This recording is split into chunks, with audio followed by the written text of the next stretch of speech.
احنا بنحرق ب 19 ونص. يلا خلي الغلابه تاكل، خلي كله ياكل، خلي كله يشتري.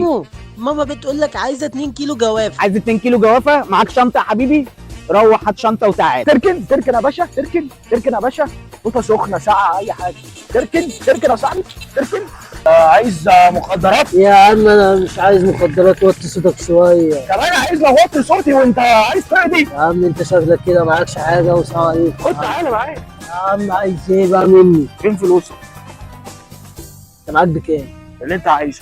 انا عايز حته معايا من- حته 200 طرش هرش ما حصلش. هي نفس اللي انا كنت عايز بيها سبحان الله. يلا بينا هات ال 200. لا شوف الحاجه اللي معاك اللي معايا اهو.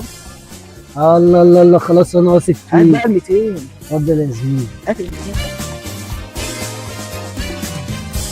بص يا ابني، انا كنت ضايع وكانت حياتي بايظه لحد ما استقريت.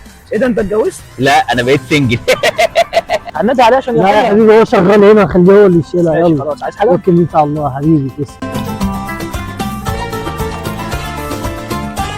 صلي على رسول الله. يلا. احنا دلوقتي بما ان احنا داخلين على السنه الجديده والدنيا مكحرطه، فقررنا ان احنا نشتغل شويه بلوجر بقى، نقلب عيشنا. حاج محمد ملك الفاكهه.